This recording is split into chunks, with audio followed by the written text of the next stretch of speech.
Estamos no CRAS em São José do Bonfim, entrevistando a psicóloga Raíssa Nóbrega com o tema Administração de Conflitos. O que significa conflitos? Boa tarde a todos.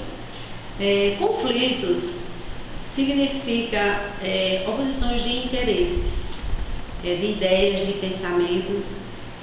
Existem vários tipos de conflitos. Os conflitos não necessariamente têm que ser negativos, muitas vezes são positivos, dependendo do nível do início desse conflito. Raíssa, qual é a dos conflitos? Como eu falei anteriormente, os conflitos podem ser positivos e negativos. Você pediu uma visão positiva de um conflito. Um conflito, quando inicial, que trabalhado, quando ele é discutido, ele traz posições, ele traz situações positivas. Vou dar um exemplo. Às vezes a gente, numa empresa, a gente insatisfeito com o salário. O que é que acontece? A gente entra em conflito com a gente mesmo, não fala. Se trabalhado inicialmente no primeiro nível desse conflito, ele será positivo. Como? Em vez de você estar conflitando com você mesmo, certo? Em vez de você estar que vem causar o quê? Angústia, tristeza, ansiedade, devido você não estar sabendo trabalhar esse conflito, seria muito melhor você discutir com a outra parte, que seria a empresa, sobre o aumento de salário. Talvez aquilo que você está tão conflituoso seja uma coisa positiva, você vai ganhar aquele aumento de salário. Negativo, qual seria essa parte negativa desse conflito? É quando ele não é discutido, não é externado, não é exposto, certo? Você interioriza aquele conflito, fica só com você, vem causas, realmente as causas são negativas. Porque você vai ficar insatisfeita, porque você vai trabalhar insatisfeita, muitas vezes transparece essa insatisfação, né? E não vai ser um bom funcionário. Então vem as causas negativas, passando uma imagem de um funcionário relapso, um funcionário insatisfeito. Quais as causas possíveis que geram os conflitos? Causas que podem gerar conflitos internos, certo? Seria você se achar incapaz diante do outro. A incapacidade pode gerar um conflito. Você acha que não é capaz de fazer uma determinada tarefa ou uma determinada função ou exercer uma determinada função. Isso dentro de uma empresa. Eu estou falando, como você falou aí, que são conflitos empresariais, não é isso? Ou educacionais. Né? Então, empresarial seria essa insegurança ou você se considerar incapaz. Outra causa é a falta de qualificação. Você não é qualificado tecnicamente para exercer uma determinada função. Então você vai entrar realmente em conflito e muitas vezes vem a insatisfação, certo? Uma outra causa dos conflitos são as diferenças pessoais, as diferenças de personalidades. O que são diferenças de personalidade? Cada pessoa tem uma maneira, uma forma de ser e de agir. Cada pessoa tem uma forma diferente de pensar. Eu penso diferente de você, você pensa diferente de mim, eu ajo diferente de você, você age diferente de mim, certo? Uma outra causa desses conflitos são os conceitos, os preconceitos que a gente estabelece, certo? Então a gente costuma sempre fazer pré-conceitos, a própria palavra fala, você faz um pré-conceito, você pré-conceitua uma determinada situação, conforme a sua percepção de ver, de sentir, de agir, Então, quando você age assim, começam os conflitos. Ao invés de você ouvir o outro, ao invés de você discutir, debater determinado assunto, você vai analisar uma determinada situação conforme a sua percepção, conforme a sua forma de ver aquilo. Então, você quebra essas causas desses conflitos quando você quebra, ou são conflitos positivos que podem chegar a causas positivas. Quando você debate, quando você discute, quando você ouve, quando você respeita o outro. E quais são os níveis do conflito? Nessa pergunta anterior, quais as causas, eu quase que falei nessa pergunta, nessa terceira pergunta, não é isso? Quais são os níveis de conflito? Né? A gente pode considerar nível de conflito a discussão. A discussão é um nível de conflito a mais viável. É quando o conflito se inicia e você discute aquele conflito.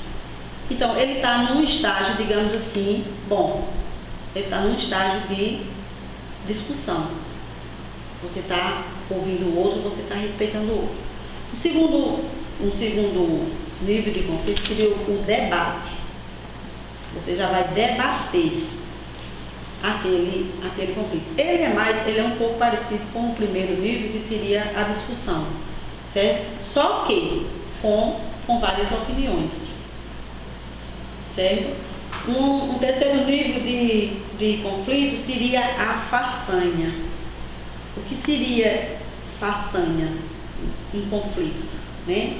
Digamos que a façanha é a falta de confiança que eu tenho no outro. Eu não fiz aquele preconceito de uma determinada ideia, porque quando eu falo o que é conflito, são metas, são ideias, são a serem trabalhadas. Então, o que seria estratégias em conflitos?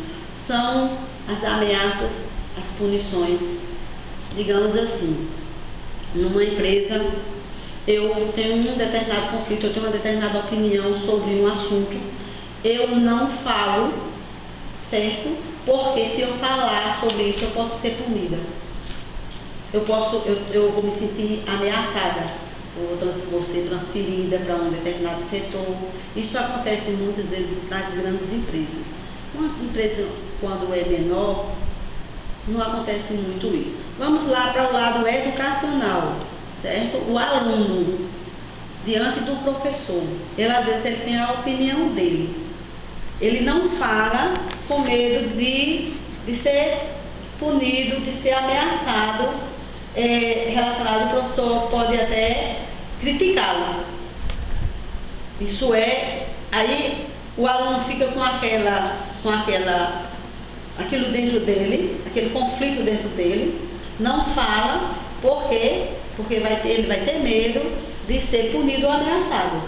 Da mesma forma, dentro da área empresarial, certo?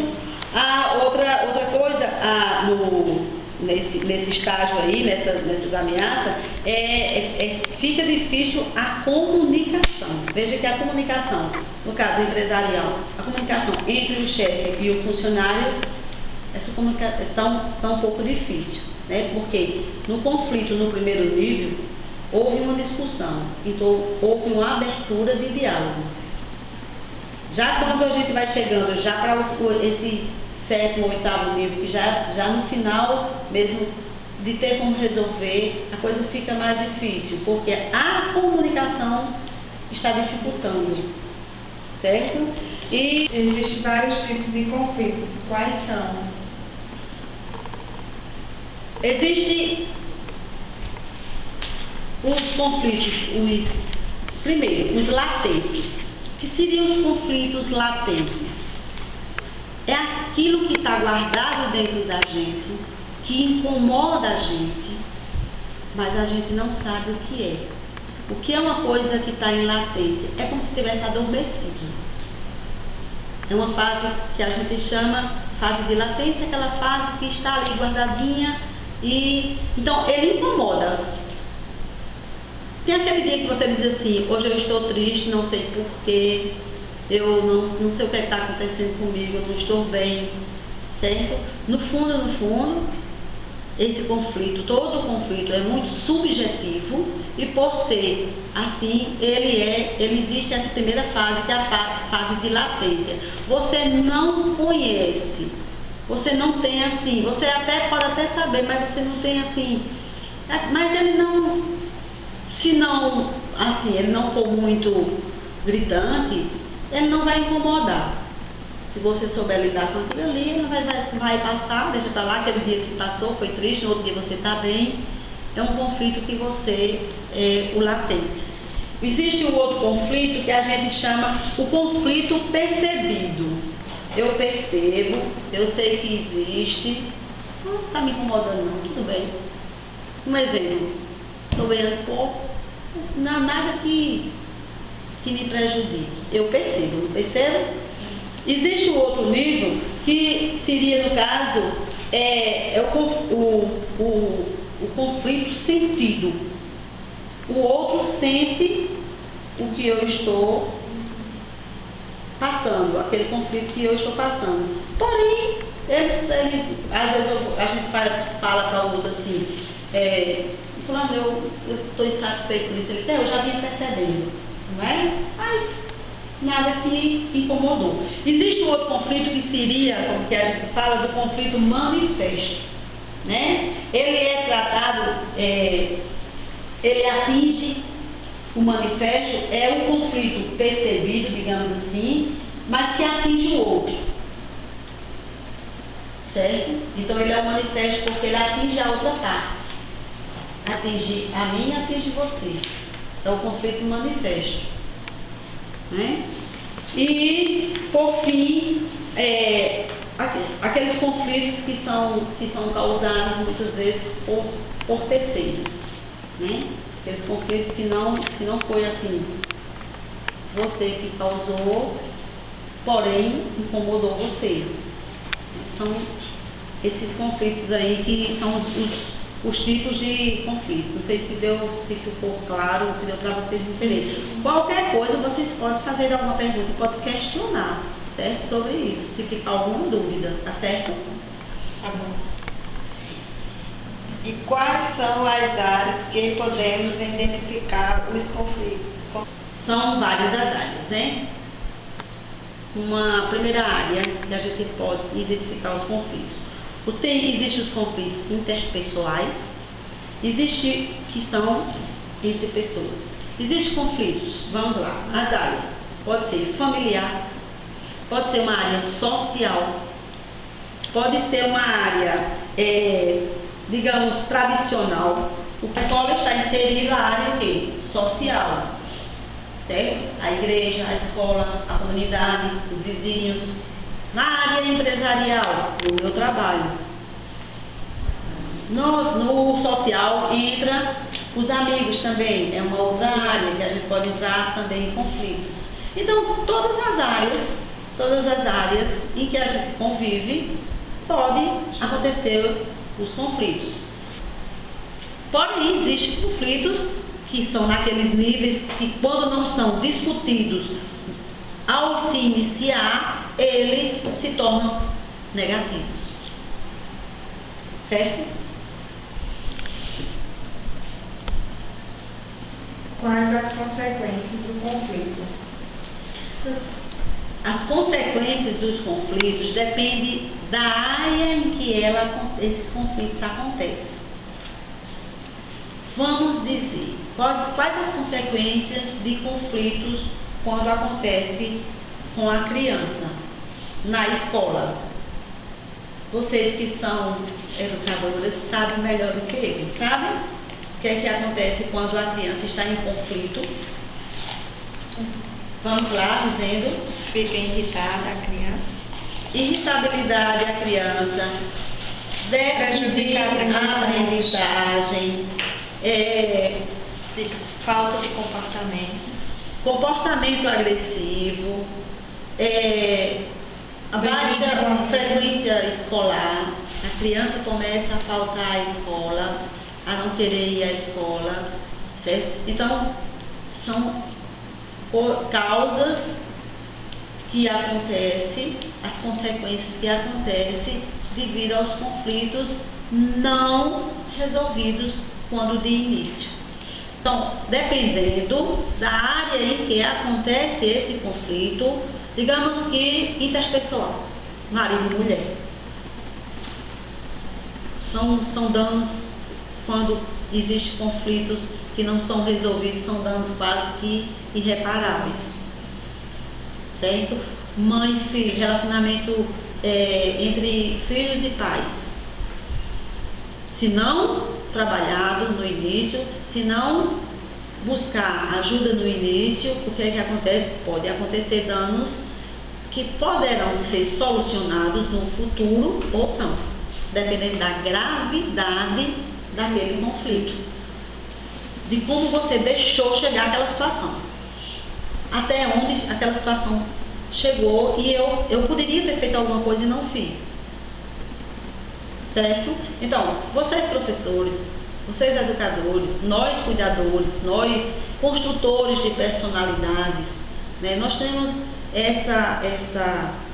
esse olho clínico, essa lupa, digamos assim, que a gente pode usar com as crianças na escola e ver. Vocês que tem umas aqui, você é professora, tem quantos alunos na sua turma? São 19. Você percebe no dia que um determinado aluno chega triste, não percebe? Percebe. Você percebe que no dia que aquele aluno está mais agitado do que todos os dias, no dia que aquele aluno está quietinho, está triste, o comportamento daquele aluno, você percebe. Apesar de porque são 19. Mas você, por estar no dia a dia com eles, você vai percebendo. E você pode chegar a essa criança e ajudá-la. Ele pode estar passando por um conflito, talvez em casa, talvez na escola, com um coleguinha, uma dificuldade com outro professor, ou com ou mesmo acontecendo alguma coisa com ele, um abuso sexual, uma violência em casa. Ele está passando por esses conflitos e ele não fala, a criança não fala, ela não diz. Cabe a vocês chegar, ter esse olho clínico e ajudá-lo. Se não tiver, se a gente ver que não tem a técnica, a capacidade, que nós temos limitações para resolver determinados assuntos, o que a gente faz? Encaminha ao serviço especializado. Eu não tenho como resolver, eu não sei o que é, a criança é muito fechada, principalmente quanto menorzinha, ela não sabe dizer, às vezes não é que ela não queira dizer, ela não sabe dizer, ou às vezes ela está intimidada, ela está com medo de falar. Quantas e quantas crianças são abusadas no dia a dia, são violentadas, são agredidas, certo? E eles não falam. A resposta é na escola, é com o coleguinha, é com o professor, é com a dificuldade no aprendizado, certo? Então, depende da área que acontecem esses conflitos, são as causas que poderão vir, consequentemente as consequências que poderão vir. Então, a falta de comunicação vai dificulta essas relações interpessoais. Dentro de casa, falta de diálogo, na escola, no trabalho, na sociedade com os vizinhos, na igreja, com os amigos. A melhor maneira de se resolver os conflitos, diante de tudo que eu falei. Qual é? Eu estou perguntando a vocês. Ouvir e ter um diálogo. E ter um diálogo. Discutir sobre o assunto, ver os pontos positivos daquele assunto, aquele problema, meta, como queira chamar, certo? Porque são conflitos, são os desejos da gente, são as vontades da gente, que muitas vezes se opõe à vontade do outro. Se opõe à vontade do outro. Ou talvez eu estabeleci isso. Eu acho que o outro não vai aceitar. Eu chego e falo, aquela pessoa tranquilamente aceita. Não é assim? É verdade. É. Então, ao invés de a gente fazer os preconceitos, fazer a imagem negativa do outro, pintar o outro como a gente imagina, chega e conversa, fala, dialoga, vê o outro com bons olhos. Se naquele momento não deu certo, você foi lá, falou, não deu certo, quem sabe no outro momento, tenha bom senso. Tudo isso serve para minimizar, melhorar ou levar um conflito para um lado positivo. Ao invés de a gente sempre colocar dificuldade nas coisas, porque assim a gente vai colocar as coisas difíceis e vai vir o lado negativo. Causas e consequências, as consequências negativas virão, se esses conflitos não forem bem trabalhados. Ok? Mais alguma pergunta? Foi claro. Vocês querem fazer alguma pergunta que possa melhorar ou que queira? Tem alguma dúvida? Não, tá claro. Tá claro mesmo? Pois eu só tenho a agradecer. Muito obrigada a vocês por terem escolhido o CRAS aqui de nossa cidade, certo? Por ter escolhido a minha pessoa como construtora de personalidades, certo? E eu peço a vocês, como educadoras, como cuidadoras, que vocês sejam construtoras também de personalidades. Porque existem pessoas que, ao invés de construir personalidades, destroem. E os conflitos, quando não resolvidos, eles são danos quase que irreparáveis. Muito obrigada e tenham todos um bom trabalho, uma boa aula, uma boa exposição. Desejo a vocês sucesso. A gente também tem muito a lhe agradecer por ter aceito o nosso convite. Tá bem, obrigada.